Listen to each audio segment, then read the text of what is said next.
Hello, good morning everyone. So now continue our class 11 chapter 7. So next our topic of here is that is in acid, base and salts.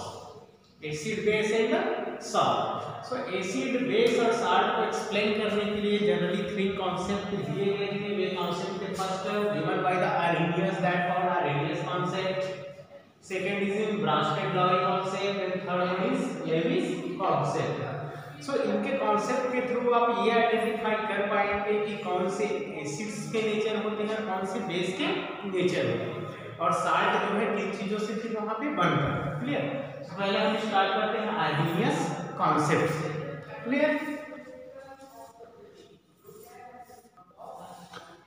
So here that Arrhenius concept, so according to Arrhenius that acids are substances that dissociate in water give H plus ions and bases that gives OH minus ion.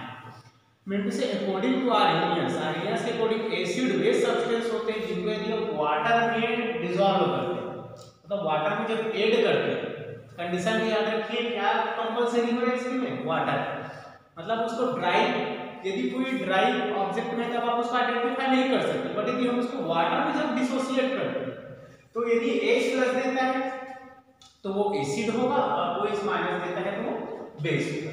जैसे कि example में यदि हम बात करें HNO3 nitric acid, nitric acid को जब हम वाटर में डिसॉल्व करते हैं, क्लियर, तो इसका कंडीशन ये ब्रेक डाउन होता है, वाटर प्रेजेंस में क्या होगा, ब्रेक होगा. तो ये ब्रेक होगा H प्लस NO3 माइनस. तो जो H प्लस दे रहा है इसका मतलब HNO3 क्या होगा, दैट इज इन एसिड. अगर एग्जांपल H2SO4, H2SO4, जब H2SO4 को किस में ऐड करते हैं, वाटर में. देखिए कि पाउडर फॉर्म में तो डायरेक्ट आइडेंटिफाई नहीं कर सकते, बट यदि हम इसको वाटर में जब डिसॉल्व करते हैं तो इस कंडीशन में ब्रेक हो जाएगा 2H प्लस SO4 2 माइनस. यहाँ भी क्या मिल रहा है, H प्लस. तो जहाँ H प्लस आपको जनरली दिखाई दे उसका नेचर क्या होगा, एसिड होगा. किसके अकॉर्डिंग, आर्हेनियस के. क्लियर. वहीं बेस की हम बात करें सो NaOH हाइड्रोक्साइड, सोडियम हाइड्रोक्साइड, तो जब हम वाटर में ऐड करते हैं तो ये ब्रेक हो जाता है. ब्रेक होगा तो यहाँ पे बनेगा Na प्लस OH माइनस. सो जो OH माइनस दे रहे हैं तो इसका नेचर क्या होगा, that's nature is in base होगा. इसका नेचर क्या होगा, बेस होगा. जब वही हम बात करें CaOH2 calcium hydroxide in the water that gives Ca2 plus 2OH minus.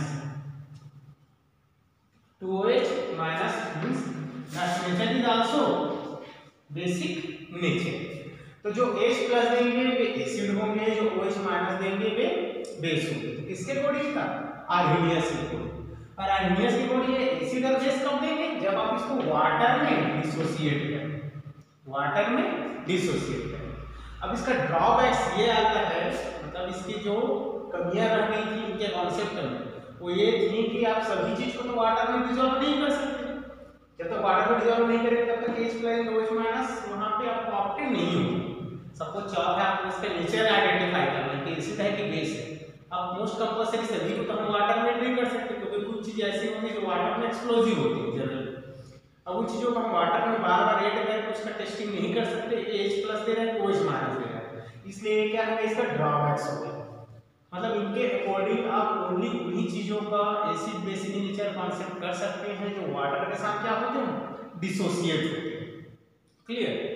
जैसे कि ऑयल मटेरियल्स हैं तो ये वाटर में डिसॉल्व नहीं होती, उनका एसिड बेस नेचर कॉन्सेप्ट है. उस तरह के जो चीजें हैं उनका एसिड और बेसिक नेचर आइडेंटिफाई नहीं कर सकते.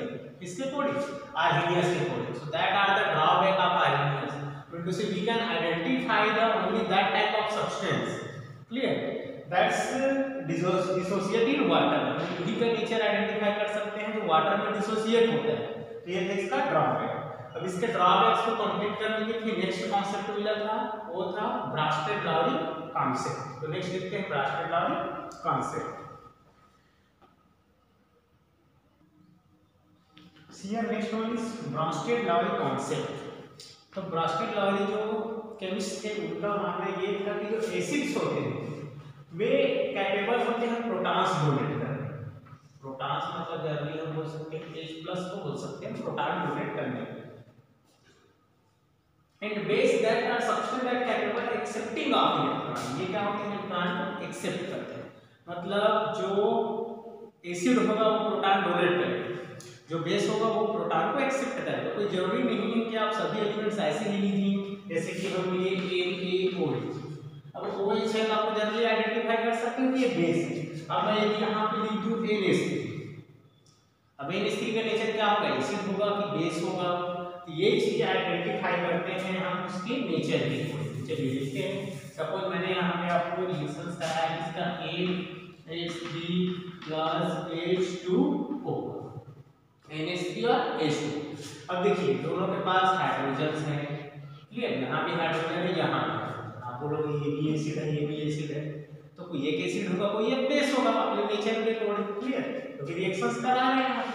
अब इसमें देखिए तो जो प्रोटॉन्स डोनेट करेगा, जो प्रोटॉन्स क्या करेगा, डोनेट करेगा, उसका नेचर होगा एसिड का। जो प्रोटॉन एक्सेप्ट करेगा उसका नेचर होगा बेस का। यहाँ पे आप टर्म लिख लीजिए electronegativity difference.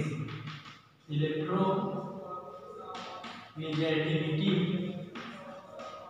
Difference is directly proportional two donor nature.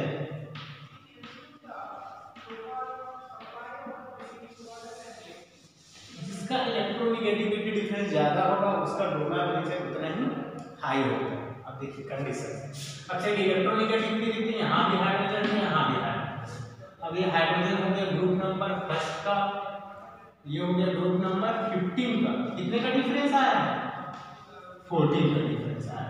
थोड़ा सा फोकस करेंगे यहाँ पे। हाइड्रोजन 1 फर्स्ट ग्रुप का मेंबर है, हाइड्रोजन 15 का, तो डिफरेंस कितने का है, 14 का। वहीं हम इसकी बात करते हैं ग्रुप नंबर 1 का, ग्रुप नंबर 16, कितने का डिफरेंस आया, 15 का डिफरेंस। तो मैंने यहाँ पे लिखा इलेक्ट्रोनेगेटिविटी डिफरेंस, मतलब इलेक्ट्रोनेगेटिविटी जिसकी हाई होगी उसका डोनेटिंग नेचर उतना ही हाई होगा, क्योंकि वो आयनिक बॉन्ड ज्यादा स्टेबल बनाता है, क्लियर। अब दोनों केस में देखें कि इसके पास 14 का डिफरेंस, यहाँ 15 का डिफरेंस है, तो जिसमें डिफरेंस ज्यादा होगा उसका डोनेटिंग नेचर उतना ही हाई होगा। तो H2O अपना एक हाइड्रोजन दे दिया किसको, NH3, यहाँ पे कर दिए H+ को डोनेट कर दिया। H2O अपना H हाइड्रोजन किसको दिया, NH3, क्या बनेगा, यहाँ पे बन गया AH4+, और यहाँ क्या बचेगा, O बचा और H बचा, ये हो गया OH। अगर नहीं बोलेंगे OH दिख रहा है तो उसका नेचर क्या होगा, बेस। अब देखते हैं इसको क्या क्या आइडेंटिफाई करें। अब जो डोनेट कर रहे हैं, H2O डोनेट कर रहा है, इसका नेचर क्या होगा, एसिड होगा अकॉर्डिंग टू ब्रास्टेड। जो एक्सेप्ट कर रहा है इसका नेचर क्या होगा, बेस होगा। जो डोनेट करेगा वो एसिड होगा, जो क्या होगा, बेस होगा। अब देखिए इसके भी कुछ नेम होते हैं, कंजुगेट। अब देखिए बेस से क्या बना, मतलब एसिड से बना है, एसिड का जो यहाँ बेस होगा, अब H2O से बना OH, तो ये कहलाएगा कंजुगेट बेस कहलाएगा। एसिड से जो बनेगा वो कंजुगेट बेस कहलाएगा, और बेस से जो बनेगा वो कहलाएगा कंजुगेट एसिड। इसमें थोड़ा सा कंफ्यूजन होता है, इसको थोड़ा फोकस करेंगे। पहले तो आपको आइडेंटिफाई करना है कि कौन डोनेट कर रहा है। H2O डोनेट कर रहा है तो ये हो गया एसिड, NH3 एक्सेप्ट कर रहा है तो ये हो गया बेस। अब NH3 से क्या बना था, तो NH3 से बना था NH4, तो NH4 जो बना है वो बेस से बना है, बेस से बना था। बेस से जो बनेगा वो बना है कंजुगेट एसिड। कंजुगेट मतलब उससे बना हुआ, produced, when you say NH4 is produced by NH3, so NH3 is a base, so NH4 is an acid, so which type of acid, conjugate acid। H2O is acid, तो H2O से क्या बना, OH बना, ये कहलाएगा conjugate base का। तो पहले तो इलेक्ट्रोनेगेटिविटी डिफरेंस याद करेंगे तो आपका क्या होगा, क्लियर। चलिए अब देखते हैं HF देखते हैं और H2O। अब मैं जनरली आपको बात करूं, यहाँ भी हाइड्रोजन से, यहाँ भी हाइड्रोजन से, बट एक में OH नहीं है। यदि OH होता तो आप डायरेक्ट बोल देते ये बेस है, एक में हाइड्रोजन होता तो बोल देते ये एसिड। अब दोनों के पास हाइड्रोजन है। अब इस केस में देखेंगे फिर से इलेक्ट्रोनेगेटिविटी डिफरेंस है। सो फ्लोरीन का आ गया 17, हाइड्रोजन का हो गया 1, कितने का डिफरेंस आया 16 का। यहाँ हो गया 1, ये हो गया 16, तो डिफरेंस कितने का आया 15 का। क्लियर। अब 15 का यहाँ पे आ रहा है डिफरेंस, ये हो गया 16 का डिफरेंस है, तो डोनेट कौन करेगा HF डोनेट करेगा। HF अपना एक हाइड्रोजन, देखिए हाइड्रोजन से यहाँ पे डोनेट कर दिया किसको H2O को, ये बन जाएगा H3O प्लस 4। अब इसमें भी प्लस लगाए हैं, इसमें भी प्लस लगाए, क्यों लगाए क्योंकि प्रोटॉन मतलब पॉजिटिव, NH3 न्यूट्रल था, न्यूट्रल से एक हाइड्रोजन मिला तो ये पॉजिटिव, तो 1 प्लस एक्स्ट्रा हो गया। H2 न्यूट्रल था, इसको एक हाइड्रोजन एक्स्ट्रा मिला, ये 1 प्लस प्रोटॉन एक्स्ट्रा हो गया, तो 1 पॉजिटिव। यहाँ पे क्या बचे क्लोरीन माइनस, सो F माइनस। अब जो डोनेट कर रहे हैं उसका नेचर होगा एसिड, H2O का नेचर होगा बेस। अब देखिए बेस से क्या बना है, H2O से बन गया H3O बन गया, तो बेस से जो बना है वो कहलाएगा कंजुगेट एसिड कहलाएगा, जस्ट अपोजिट। और एसिड से जो बना है ये कहलाएगा कंजुगेट बेस का, कंजुगेट बेस। इस तरह से आपको एसिड बेस, कंजुगेट एसिड और कंजुगेट बेस आइडेंटिफाई करना आना चाहिए। चलिए कुछ क्वेश्चन देखते हैं इससे related. Here we have to question that the species H2O, HCO3 minus SO4 minus NH3 can act as both। ये ऐसे हैं जो प्रोस्टेट एसिड भी शो करते हैं, प्रोस्टेट बेस भी शो करते हैं। अब आपको सभी केस के लिए करेस्पॉन्डिंग कंजुगेटेड एसिड और कंजुगेटेड बेस बनाना है। क्लियर। तो चलिए कैसे बनाते हैं इसको देख लेते हैं। पहला आपका ऑप्शन दिया है H2O, H2O। अब कंजुगेट एसिड में कैसे क्या एसिड बोल रहे हैं, मतलब ये कंजुगेट एसिड प्रोटॉन लेने से बनता है। अभी हमने बताया एसिड कौन होते हैं जो प्रोटॉन डोनेट करते हैं, बट कंजुगेट एसिड ऐसे होते हैं जो प्रोटॉन लेने से बनते हैं। क्लियर। वैसे बेस जस्ट अपोजिट है, बेस नॉर्मल जो बेस होता है वो प्रोटॉन एक्सेप्ट करता है, बट कंजुगेट बेस ऐसे होते हैं जो प्रोटॉन डोनेट करने से बनते हैं। चलिए अब H2O है, तो पहला H2O। अब H2O को हम प्लस कर दिए, एक हाइड्रोजन दे दिए, किसी और में से एक हाइड्रोजन दे दिए। क्लियर। तो ये क्या बनेगा H3O प्लस। तो आपका आंसर होगा कि H2O का कंजुगेट एसिड क्या होगा H3O होगा। मतलब H2O है, यदि आप उसको एक हाइड्रोजन देते हैं तब वो बनाएगा कंजुगेट एसिड बनाएगा। क्लियर। और H2O में से एक हाइड्रोजन आप रिमूव करते हो तो बेस बनेगा। अब H2O में एक हाइड्रोजन लिए तो H3O प्लस बना। अब H2O में से एक हाइड्रोजन रिमूव कर दिया तो क्या बनेगा OH माइनस बनेगा। तो H2O के दो एक कंजुगेट एसिड एक कंजुगेट बेस हो सकते हैं। H2O का कंजुगेट एसिड होगा H3O प्लस और H2O का कंजुगेट बेस होगा OH माइनस। चलिए ऐसे सभी के भी हम सॉल्व करते हैं। सेकंड देखते हैं HCO3 माइनस। अब इसको एक हाइड्रोजन दीजिए तो क्या बनेगा, ये बन जाएगा H2CO3 बनेगा। तो CO3 का -2 होता है और एक माइनस है, इस माइनस को डिस्प्लेस कर दे दूसरा हाइड्रोजन। अब इसमें से फिर एक हाइड्रोजन आप रिमूव कर दीजिए, क्या बनेगा CO3 डबल माइनस। देखिए चार्ज याद करते जाना है आपको, 1 माइनस था तो पी एंड बैलेंस है, क्योंकि CO3 का कितना होता है 2 माइनस होता है और हाइड्रोजन कितने हैं अपने पास 1 प्लस है, तो एक माइनस एक्स्ट्रा है इसलिए 1 माइनस। अब ये हाइड्रोजन को भी आप रिमूव कर दीजिए तो बचेगा 2 माइनस, तो CO3 2 माइनस और एक हाइड्रोजन लेंगे तो ये भी हट जाएगा, तो ये हो जाएगा H2CO3। वैसे थर्ड है आपका HSO4 माइनस और 4 है NH3। तो ये आपका होमवर्क क्वेश्चन है, ये वाला इसको कंप्लीट करना है और इसको भी कंप्लीट करना है। एसिड कब बनेगा जब इसको एक हाइड्रोजन जोड़ोगे, बेस कब बनेगा जब हाइड्रोजन रिमूव करोगे। कौन सा base, conjugate base, conjugate acid. तो जस्ट अपोजिट होते हैं एसिड और बेस के, मतलब बेस से बनता है कंजुगेट एसिड और एसिड से बनता है कंजुगेट बेस बनता है। क्लियर। वैसे NH3 को एक हाइड्रोजन दो गया तो बनेगा कंजुगेट एसिड, इसमें से एक हाइड्रोजन से हाइड्रोजन आप रिमूव करोगे तो बनेगा कंजुगेट बेस। इन दोनों के आंसर आप होमवर्क में कंप्लीट कीजिए और सेव कीजिए। चलिए और क्वेश्चन देखते हैं इससे related. So here we have to question that write the conjugate acid for the following Bronsted base. मैंने आपको बताया कि ब्रॉन्स्टेड बेस से जो बनता है वो कंजुगेट एसिड होता है, ब्रॉन्स्टेड एसिड से जो बनता है कंजुगेट बेस होता है. Simple question is right the conjugate base for the following Brønsted acid. अब देखते हैं, पहले तो कॉन्सेप्ट आप क्लियर कीजिए कि ब्रॉन्स्टेड एसिड क्या है. तो ब्रॉन्स्टेड कोडिंग एसिड वे हैं जो प्रोटॉन डोनेट करते हैं और ब्रॉन्स्टेड बेस क्या है जो प्रोटॉन एक्सेप्ट करते हैं. तो जस्ट अपोजिट उसका होगा. ब्रॉन्स्टेड बेस मतलब जो प्रोटॉन एक्सेप्ट करते हैं. ब्रॉन्स्टेड एसिड क्या होना चाहिए?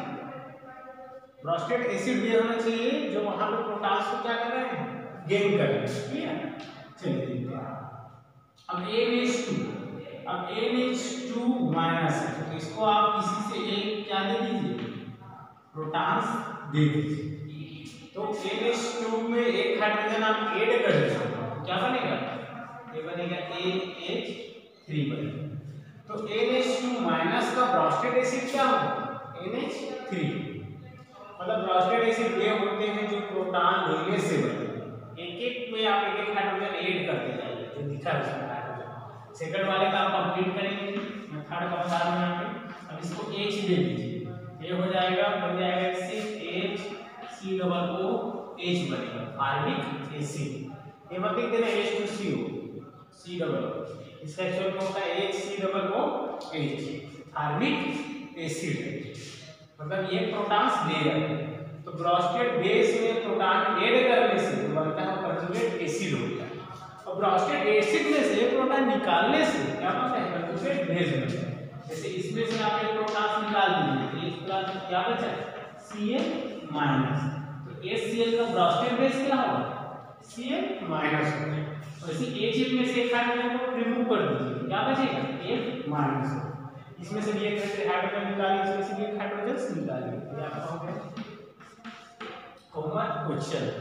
सो कंप्लीट दिस, जो रिमेनिंग है उसको कंप्लीट करना है. पहले कॉन्सेप्ट क्लियर कीजिए. Bronsted conjugate acid mean to say जो प्रोटॉन्स लेने से बन रहे हैं, और conjugate base mean to say जो प्रोटॉन्स के रिमूव होने से बन रहे हैं. यही भी कॉन्सेप्ट कर सकते हैं आप कि बेस से जो बनेगा वो कंजुगेट एसिड होगा और एसिड से जो बनेगा वो कंजुगेट बेस होगा. आपको पता है कि एसिड क्या होते हैं जो डोनेट कर रहे हैं, बेस क्या होते हैं जो एक्सेप्ट कर रहे हैं. मतलब बेस ने एक्सेप्ट किया तो बना एसिड, एसिड ने डोनेट किया तो बना बेस. तो कंफ्यूज नहीं होना, दोनों कॉन्सेप्ट को पहले क्लियर कीजिए कि ब्रॉन्स्टेड एसिड क्या है, ब्रॉन्स्टेड बेस क्या है. उसका जस्ट अपोजिट उनका कंजुगेट एसिड और conjugate base. Clear? So complete this. In next video we will deal with the Lewis concept. कल नेक्स्ट वीडियो में पढ़ेंगे Lewis concept. Clear? Thank you.